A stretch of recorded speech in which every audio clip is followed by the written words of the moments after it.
Assalamualaikum warahmatullahi wabarakatuh. Selamat bertemu kembali dengan Bu Nani. Kita akan melanjutkan untuk metode pengumpulan harga pokok produksi. Masih materi yang bab pertama mengenai harga pokok produksi. Metode pengumpulan harga pokok produksi kita bagi menjadi dua, metode harga pokok pesanan dan metode harga pokok proses. Untuk metode harga pokok pesanan, itu semua biaya dialokasikan untuk semua pekerjaan, kemudian dibagi dengan jumlah unit yang dihasilkan untuk menghasilkan harga rata-rata per unit. Kemudian untuk harga pokok pesanan itu mempunyai karakteristik. Yang pertama, itu digunakan oleh perusahaan yang memproduksi berbagai macam produk. Yang kedua, biaya produksinya itu dibagi menjadi dua, tidak langsung dan langsung. Ketiga, biaya overhead pabrik dihitung berdasar tarif yang telah ditentukan di muka. Yang keempat, harga pokok per unit dihitung pada saat pesanan selesai diproduksi. Kemudian metode yang kedua adalah metode harga pokok proses. Itu semua biaya itu dialokasikan ke departemen tertentu dalam satu periode, kemudian dibagi dengan jumlah unit yang diproduksi dalam periode tersebut. Kemudian harga pokok proses itu pun juga mempunyai beberapa karakteristik. Yang pertama, produk yang diolah itu secara massal dalam jumlah yang besar. Yang kedua, sifat produk yang diolah menunjukkan keseragaman antara produk satu dengan lainnya. Ketiga, produk diolah secara terus-menerus. Keempat, laporan harga pokok produksi dihitung secara periodik. Dan tujuannya adalah untuk memenuhi permintaan khusus dari pelanggan. Itu adalah dua metode harga pokok produksi. Sekarang mengenai persamaan dan perbedaan dari harga pokok pesanan dan harga pokok proses. Untuk persamaannya itu adalah satu, merupakan pembebanan biaya bahan baku, overhead pabrik dan tenaga kerja. Yang kedua, memberikan mekanisme penghitungan biaya per unit. Yang ketiga, sistemnya menggunakan rekening yang sama. Perbedaannya dalam pengumpulan biaya, untuk harga pokok pesanan itu berdasarkan pesanan. Kalau harga pokok proses berdasarkan per departemen produksi per periode atau setiap akhir bulan. Kemudian perbedaan yang kedua mengenai perhitungan harga pokok produksi persatuan. Kalau menggunakan metode harga pokok proses itu dengan cara membagi semua biaya produksi yang sudah dikeluarkan dalam periode tertentu dengan jumlah satuan produk yang telah dihasilkan. Kemudian kalau metode harga pokok pesanan itu membagi semua total biaya yang dikeluarkan dengan jumlah satuan produk yang dihasilkan dalam pesanan yang bersangkutan. Itu adalah perbedaan dan persamaan dari harga pokok pesanan dan harga pokok proses.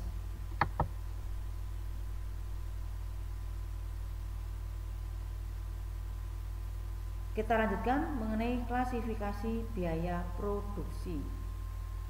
Kalau dalam harga pokok proses itu biaya produksi tidak dipisahkan. Tapi kalau harga pokok pesanan, biaya produksinya dipisahkan menjadi dua. Ada biaya produksi langsung dan biaya produksi tidak langsung. Kemudian elemen yang digolongkan dalam biaya overhead pabrik. Kalau dalam harga pokok proses, biaya overhead pabriknya terdiri atas biaya produksi selain biaya bahan baku, biaya penolong, biaya tenaga kerja langsung dan tidak langsung. Kalau metode harga pokok pesanan, biaya overhead pabrik terdiri dari bahan penolong, biaya tenaga kerja tidak langsung.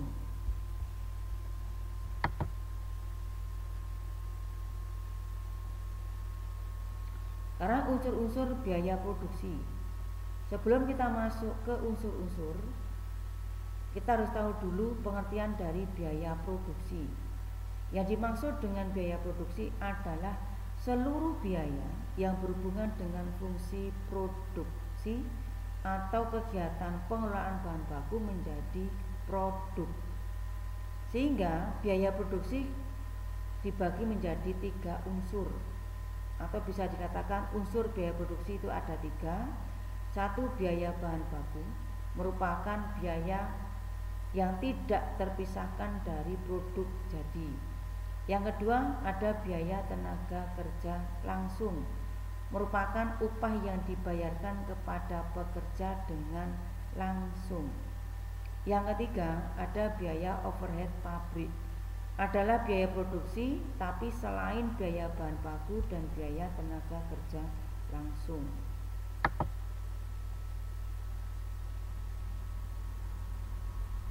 Sekarang mengenai biaya overhead pabrik. Untuk biaya overhead pabrik terdiri dari 1, ada biaya bahan penolong, ada biaya tenaga kerja tidak langsung, kemudian reparasi dan pemeliharaan, kemudian biaya yang timbul akibat adanya penilaian terhadap aktiva tetap, kemudian biaya yang timbul sebagai akibat berlalunya waktu, dan biaya overhead yang lain, antara ada biaya listrik, ada biaya air, maupun biaya telepon.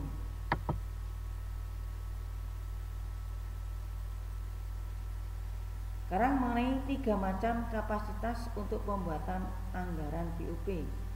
Yang pertama, kapasitas teoritis. Yang kedua, ada kapasitas normal. Yang ketiga, kapasitas sesungguhnya yang diharapkan. Untuk yang kapasitas teoritis itu adalah kapasitas pabrik untuk menghasilkan pada kecepatan penuh. Kalau yang kapasitas normal itu adalah kemampuan perusahaan untuk memproduksi dan menjual produk dalam jangka waktu yang panjang. Yang ketiga, kapasitas sesungguhnya yang diharapkan itu adalah kapasitas yang sesungguhnya diperkirakan mampu dicapai dalam tahun yang akan datang. Itu adalah 3 macam kapasitas untuk membuat anggaran BUP. Lanjut.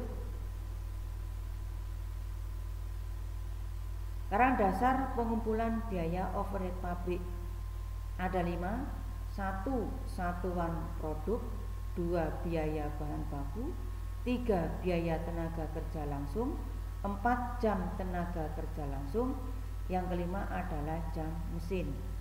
Sehingga nanti untuk menghitung berapa besarnya tarif BOP atau biaya overhead pabrik, itu rumusnya adalah biaya overhead pabrik yang dianggarkan kita bagi dengan taksiran dasar pembebanan, baru kita kalikan 100%.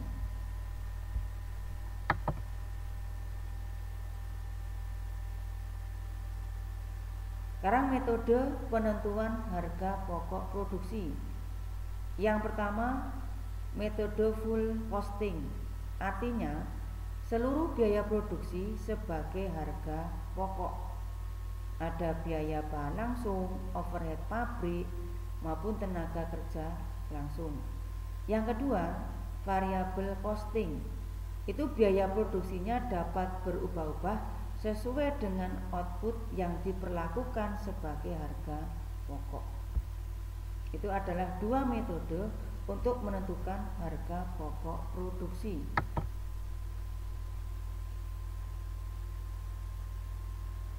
Sekarang masuk ke analisis BEP dalam produk. Yang dimaksud BEP adalah break even point. Manfaat dari BEP yang pertama, alat perencanaan untuk menghasilkan laba. Yang kedua, mengevaluasi laba dari perusahaan secara keseluruhan. Yang ketiga, BEP mengganti sistem laporan yang tebal dengan grafik yang mudah dibaca dan dimengerti. Tetapi break even point itu juga mempunyai kelemahan, yaitu hanya untuk satu macam barang yang diproduksi atau dijual.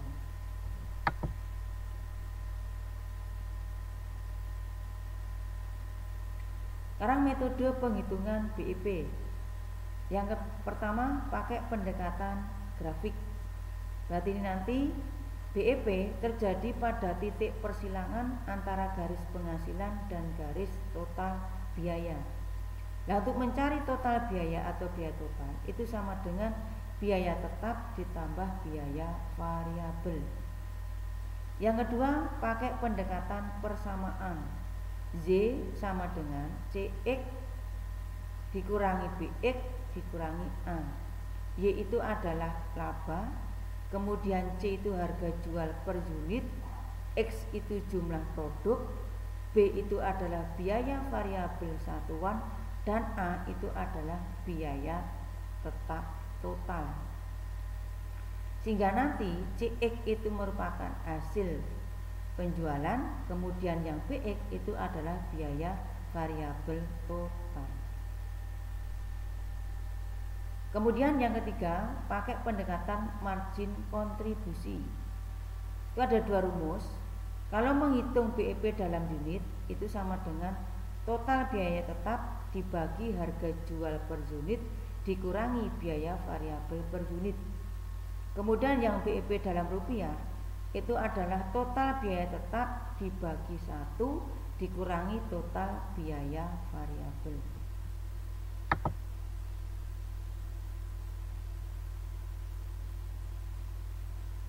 Selanjutnya masuk ke strategi pemasaran produk. Yang dimaksud dengan strategi pemasaran produk itu adalah rencana yang menjabarkan ekspektasi perusahaan terhadap dampak dari berbagai aktivitas atau program pemasaran terhadap permintaan produk atau lini produknya di pasar-pasaran tertentu. Strategi yang pertama adalah strategi permintaan primer. Ini digunakan untuk meningkatkan tingkat permintaan terhadap bentuk produk. Untuk strategi permintaan primer masih kita bagi lagi atau kita kelompokkan lagi. 1. Ada strategi menarik pengguna baru. Berarti ini bukan pengguna. Strateginya yang pertama untuk meningkatkan kesediaan untuk mau membeli. Yang kedua, meningkatkan kemampuan untuk membeli.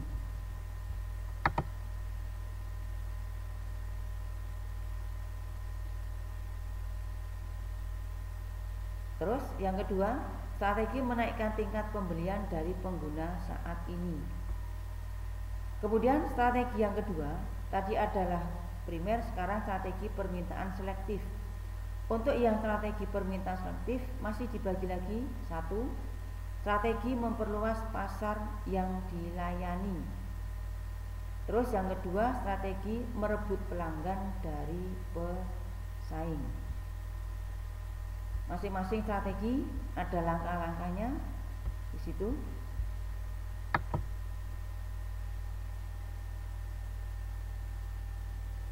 Kemudian strategi yang ketiga adalah mempertahankan atau meningkatkan permintaan dari basis pelanggan saat ini, yaitu dengan cara mempertahankan tingkat kepuasan pelanggan dan adanya relationship marketing. Ada 5 macam tingkat investasi jalinan relasi dengan pelanggan. Ada basic marketing, reactive marketing, accountable marketing, proaktif marketing, ada partnership marketing.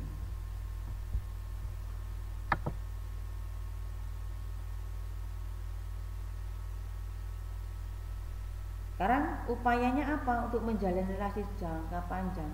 Itu melalui 3 pendekatan. 1. Menambah manfaat finansial atau keuangan. Yang kedua, menambah manfaat sosial. Yang ketiga, menambah ikatan struktural. Lanjut, ada produk komplementer. Ada 2 bentuk strategi komplementer, ada bundling, sistem penjualan paket, yang kedua ada sistem selling.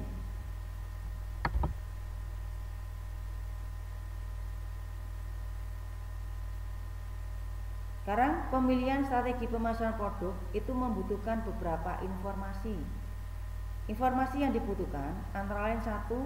tujuan atau sasaran produk, yang kedua peluang pasar, yang ketiga kesuksesan pasar.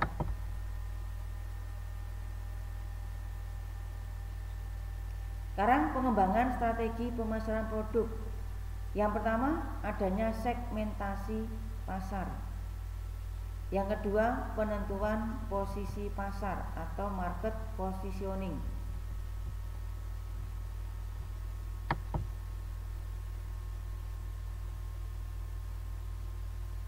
Sekarang strategi memasuki pasar. Perusahaan untuk memasuki pasar bisa menempuh 3 cara. Yang pertama, membeli perusahaan lain. Yang kedua, berkembang sendiri. Yang ketiga, mengadakan kerjasama dengan perusahaan lain.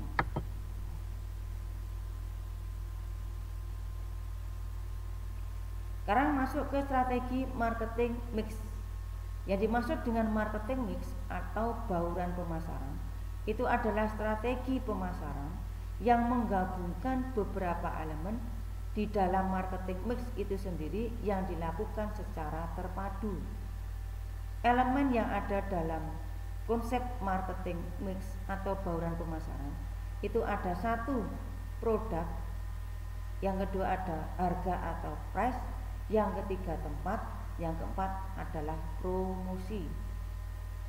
Jadi konsep marketing mix itu bisa kita katakan terdiri dari 4P: produk, price, place, sama promo.